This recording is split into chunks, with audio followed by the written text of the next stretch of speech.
Well, and let me just say. Yeah. So red top will be now a part of our lives.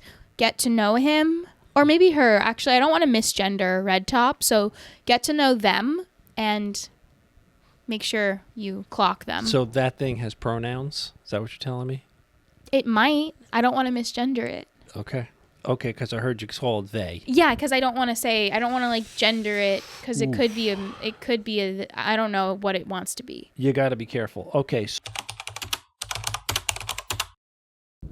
Hello, everyone, and welcome back to another episode of the Stern Spiel, a weekly podcast where I sit down and I talk to my dad about all things happening in our lives and in pop culture. Welcome back.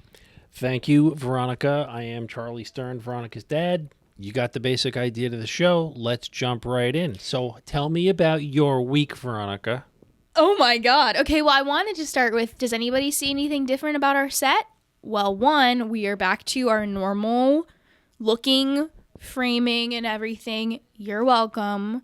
Apologize to the public, please. No, I'm not going to apologize for trying different things and trying to get it right. Fine. Does anybody else notice anything different? Do you notice anything different? What's different? Oh, okay. Okay. We have a new mascot for our show. Story time. What should we call him? Red Top. Red Top. Red Top is now a part of our set. We got him this weekend when we dropped my brother off at college. So that was a really fun little thing that I did this week. I'm still honestly exhausted from it. It just was tiring and I don't know. What do you think? I think it's always a little exhausting. Dropping a kid off at college, people, talk about it. It's a big deal. It's emotional. It's a lot.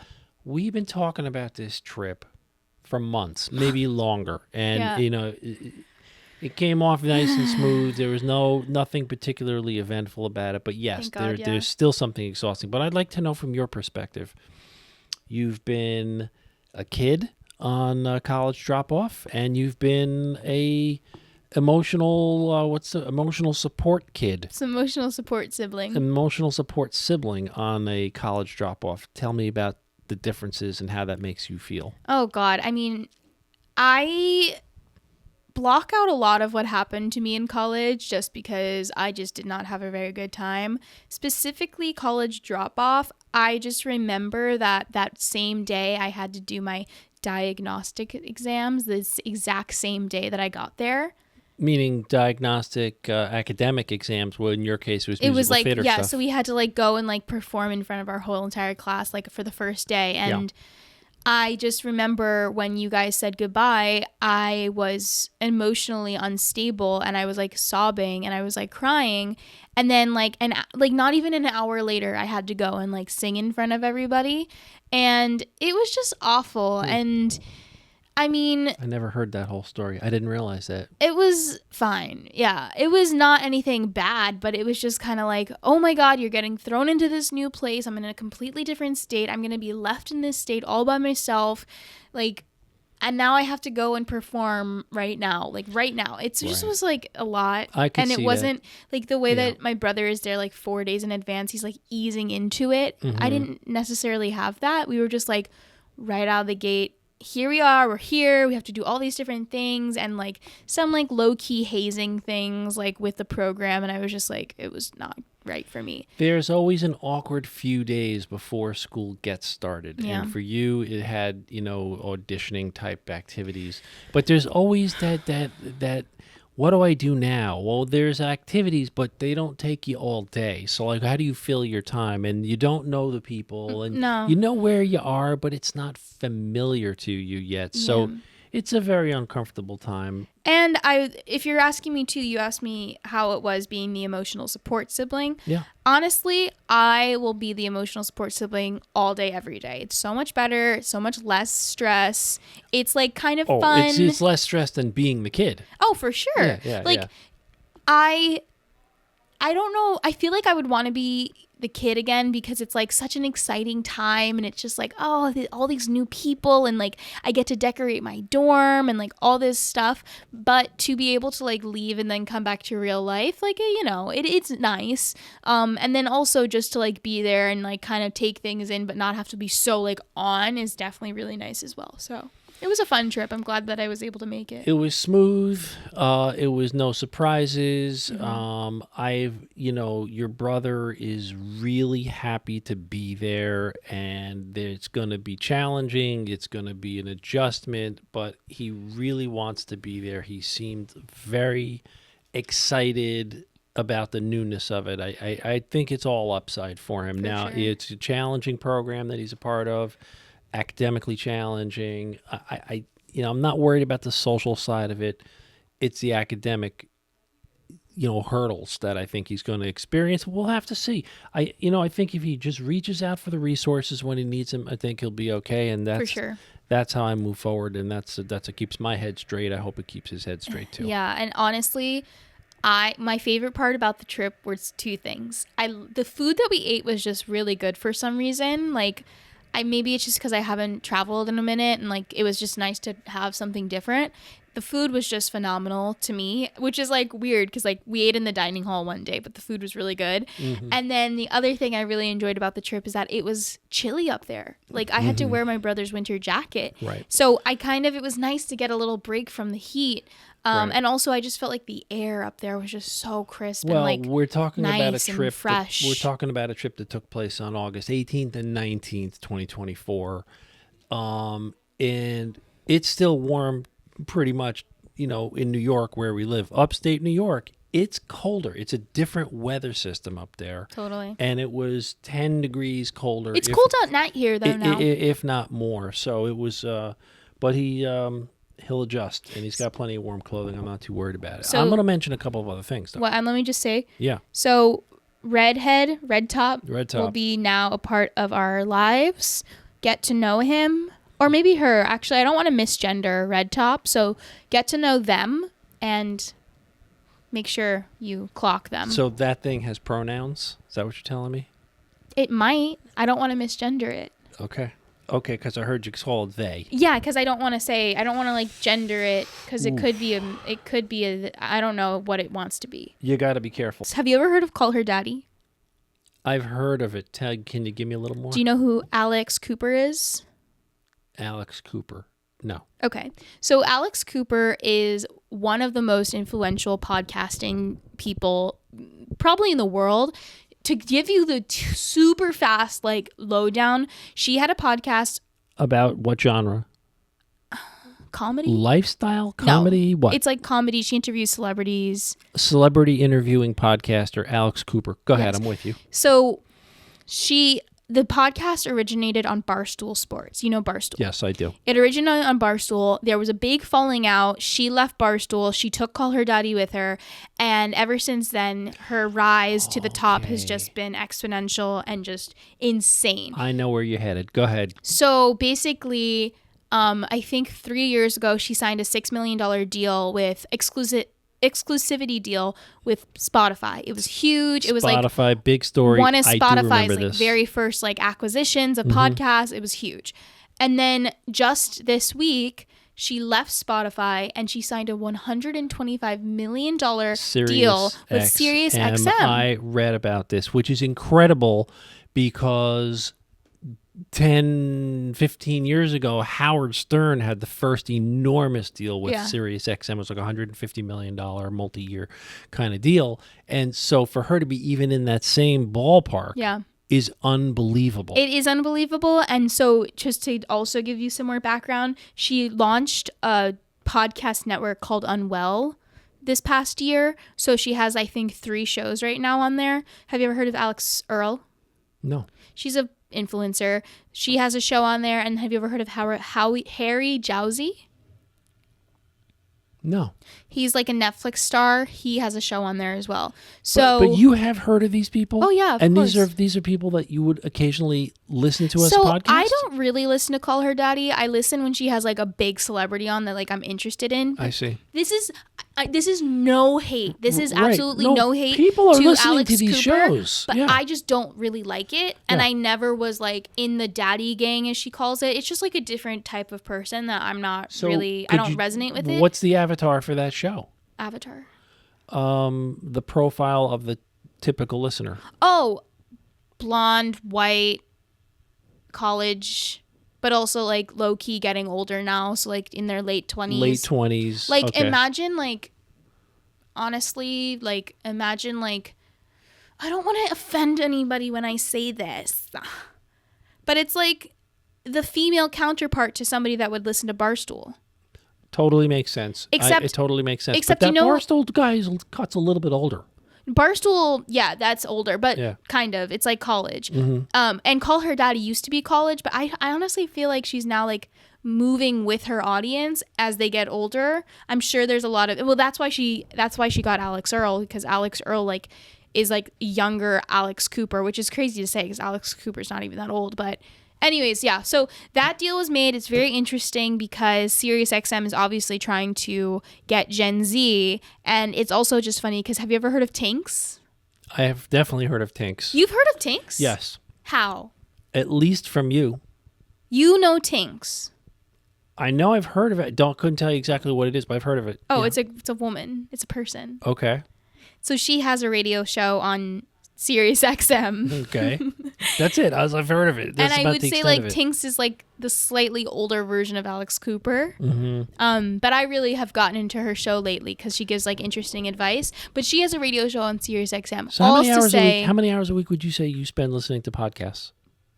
Like 24. 24 hours listening to audio-only podcasts. A week? And video. Audio and video podcasts. Yeah. Probably most of them are also video podcasts. It's all I listen to. I don't listen to music very often. Okay. And you're consuming most of that on YouTube? Yeah. So I would say I probably listen to 4 hours a week of podcasts. Yeah, which is why when I give you advice about the podcast, you should listen to me instead of like being like. No, I was never like. You literally were. Like that. No. You literally were. I take your advice, and I would say I'm probably 4 hours a week because it loosely correlates the amount of time that I spend walking. Because when I walk, I listen to podcasts. Wait, but Dad, do you think it's interesting that she's moving to Sirius XM? Oh, absolutely, because it's just Sirius XM is kind of phenomenal because it predates the podcast era. Mm-hmm. And yet it's a home for like these World Series level podcasters now. So no, it's just you're onto a story. So I'm excited to see what she does with Sirius XM. I don't have Sirius XM, so it's not like I'm going to be like tuning into her show, and I'm not going to like go and buy it because like we don't have Sirius XM, but these shows show up on YouTube. Yeah, they show up on right? YouTube. So I'm interested to see if it's like a call-in show. That would be really interesting because I think she kind of has moved away from that, and she's been doing like more celebrity interviews, so she goes back to that. That would be very interesting, but we'll see. It's a very incredible deal, I'll say that. I want to talk about what I've been spending a lot of time watching this week, and it's what we call the Nerd Olympics, aka the Democratic National Convention. Aww. So tonight, as we record this, it's day 4 of the DNC, and of course the big speaker is going to be herself, Kamala D. Harris. And don't forget to mention that you have watched every single second of it. I've watched it gavel to gavel pretty much. The only exception is I did not see the speech by Tim Walz because I fell asleep. Because, well, I mean, that's a big phenomenon to discuss about this thing, which is we're on Eastern time. Yeah. So these evenings are ending at 11 and 12 o'clock at night. And everyone's complaining about this, by the way. But that's a political story. It's a programming story. It's a cultural story. It's political? I think so. How? Well, it's particularly in night one. So the frame of this entire thing is that Biden got chased out, right? They said, you're too old, you got to go. And a bunch of very influential people in round robin basically rid the party of Joe Biden to make it possible for somebody who would be viable to run. Now, no one could have predicted the blossom of energy that would have surrounded Kamala Harris. There was simply no way to predict that would have worked as well as it did, but it worked. But Monday night, the purpose was basically to give Biden his flowers. But I believe, I will never be able to prove it, but it seems like They had on a bunch of like second and third tier speakers at 8 o'clock and 9 o'clock and 10 o'clock for the purpose of pushing his speech late into the night. Okay. To prove what? Because not to prove anything, but to sort of de-Bidenize the presentation.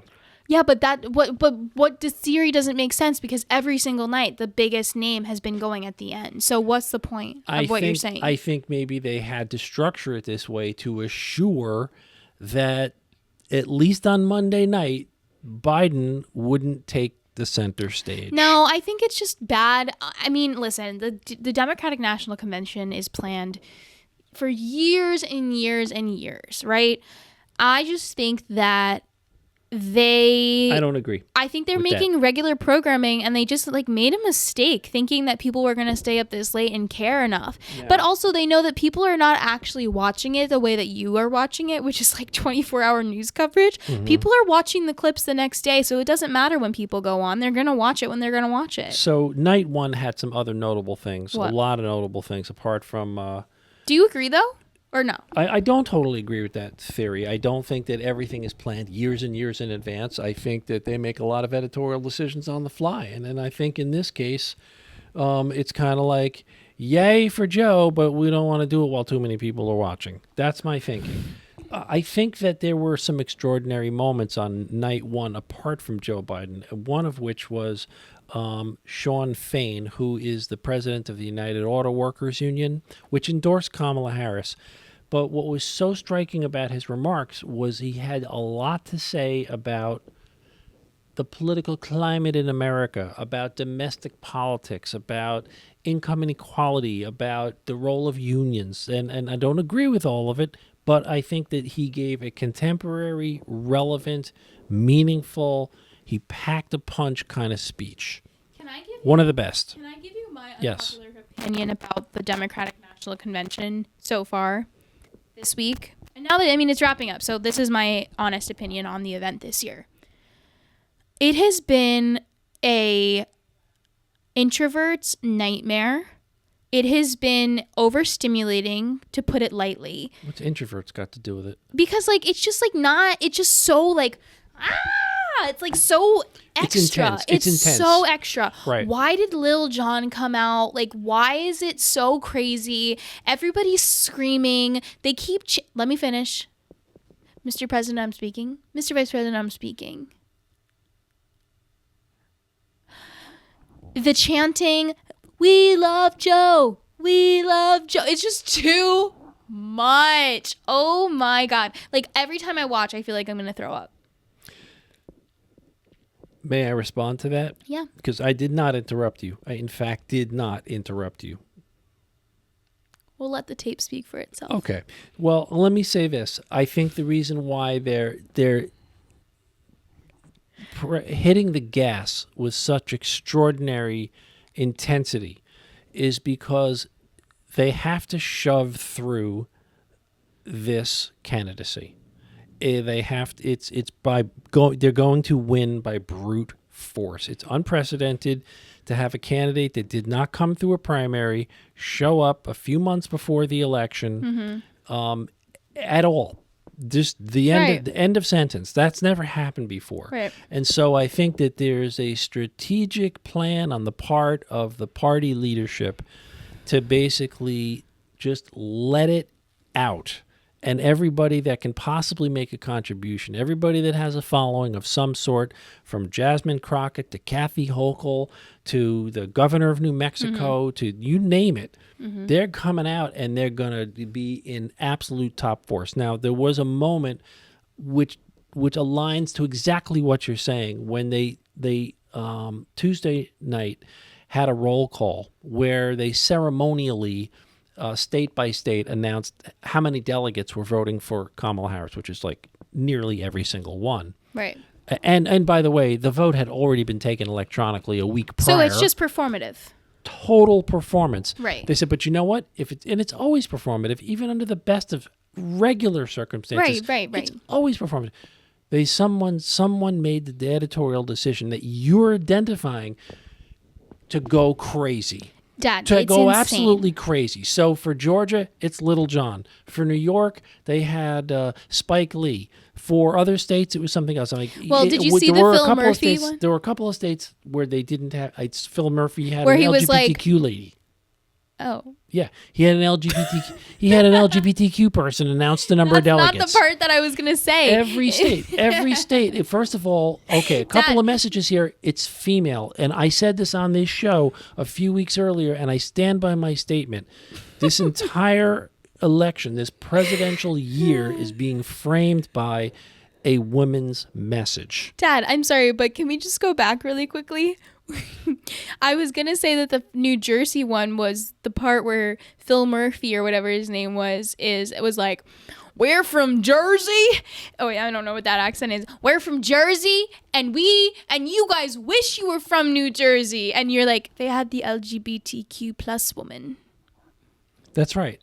Because in every state, they made their announcement in this sort of political way. Yeah, I did notice that. You know what I'm saying? So it's like, we'll make the announcement. We'll have, the Secretary of State, who happens to be black, announce the number of delegates. So what are you looking forward to for this last night? The exact same thing, state after state after state. What are you looking forward to for this last night of the DNC? Well, there can only be one thing to look forward to, and it's the speech by Kamala Harris, where she's got to she has to present herself as rational, as thoughtful, as a a person who you can trust for decision making.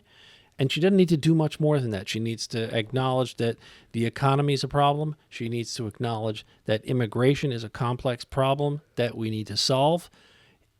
She didn't have to solve it tonight. That's the trick. Don't try to solve those problems, and don't even present a solution to them tonight. All right, well, let's say Women's this right now. Women's right to choose. I mean, I don't know how much more she can say that, Oprah and everyone else didn't already say. I don't know what else there is.